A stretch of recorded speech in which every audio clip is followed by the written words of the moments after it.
क्या आप भी एक्सेल में काउंट, काउंट ए और काउंट ब्लैंक के दरमियान कंफ्यूज्ड हैं और नहीं जानते इन्हें कैसे और कहां इस्तेमाल करना है? खाली सेल को एक साथ किस तरह फिल करना है? तो ये वीडियो आपके लिए है। अफान कंप्यूटर एकेडमी में खुशामदीद। आज की इस वीडियो में मैं आपको 3 बहुत ज़रूरी एक्सेल फार्मूला सिखाऊंगा और वो हैं काउंट, काउंट ए और काउंट ब्लैंक। और साथ एक ऐसी ट्रिक भी बताऊंगा जिसको इस्तेमाल करके हम सैकड़ों खाली सेल्स को एक साथ फिल कर सकते हैं। सबसे पहले हम बात करते हैं काउंट फार्मूला की। काउंट फार्मूले से हम सिर्फ इन सेल्स को काउंट कर सकते हैं जिनमें नंबर्स, डिजिट्स या न्यूमेरिक वैल्यूज़ हों। यहाँ पर एक्सेल शीट में मैंने कुछ डेटा इंटर किया हुआ है। यहाँ पर हम टाइप करते हैं इक्वल्स टू काउंट, ब्रैकेट को स्टार्ट करें, उसके बाद रेंज सेलेक्ट करेंगे। यहाँ से हम माउस के ज़रिए इन सेल्स को सेलेक्ट करते हैं। उसके बाद ब्रैकेट को क्लोज करके इंटर प्रेस करेंगे तो आप देख सकते हैं कि यहाँ पर काउंट का फार्मूला वर्क कर रहा है। लेकिन अगर यही सेम फार्मूला मैं टेक्स्ट पर अप्लाई करूं, यहाँ पर हम टाइप करते हैं इक्वल्स टू काउंट, ब्रैकेट को स्टार्ट करते हैं, उसके बाद रेंज को सेलेक्ट करेंगे और ब्रैकेट को क्लोज करके इंटर प्रेस करते हैं तो आप देख सकते हैं कि काउंट का फार्मूला लेटर्स अल्फ़ाबेट पे अप्लाई नहीं हो रहा, क्योंकि ये फार्मूला सिर्फ नंबर्स या डिजिट्स को काउंट करता है। टेक्स्ट या लेटर्स को काउंट करने के लिए हम काउंट ऑल का यूज करते हैं। उसके बाद दूसरा फार्मूला हमारे पास काउंट ए का है। काउंट ए काउंट से मुख्तलिफ है। काउंट ए का मतलब है काउंट ऑल। ये इन तमाम सेल्स को काउंट करता है जो खाली ना हो।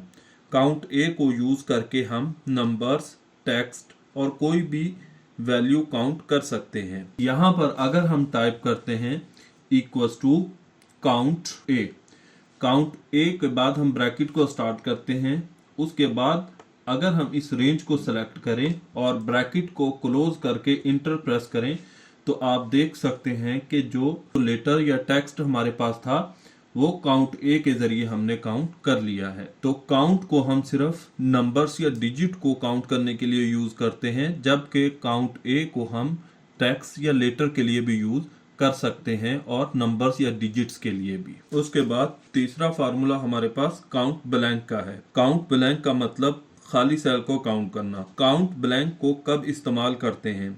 जब आप चेक करना चाहें कि फॉर्म में से किसी ने फील्ड खाली तो नहीं छोड़ी, जब आप जानना चाहें कि अटेंडर शीट में कितने लोग एब्सेंट हैं, जब आप डेटा क्वालिटी चेक करना चाहते हो। यहाँ पर हम खाली सेल्स को गिनने के लिए काउंट ब्लैंक को इस्तेमाल करेंगे। यहाँ पर टाइप करते हैं equals to count. Count blank को हम सेलेक्ट करते हैं अपने कीबोर्ड से टैब का की प्रेस करके। उसके बाद हम रेंज को सेलेक्ट करते हैं कि किस रेंज में से हम खाली सेल्स को गिनना चाहते हैं। उसके बाद ब्रैकेट को क्लोज करेंगे और इंटर प्रेस करते हैं तो आप देख सकते हैं कि यहाँ पर 5 सेल्स ऐसे हैं जिनमें कोई भी वैल्यू नहीं है।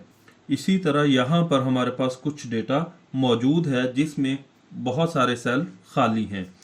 अगर हम इन खाली सेल्स को सेलेक्ट करना चाहें तो उसके लिए हम इस रेंज को सेलेक्ट करेंगे और अपने कीबोर्ड से कंट्रोल जी का बटन प्रेस करेंगे और यहाँ से हम स्पेशल पर क्लिक करेंगे।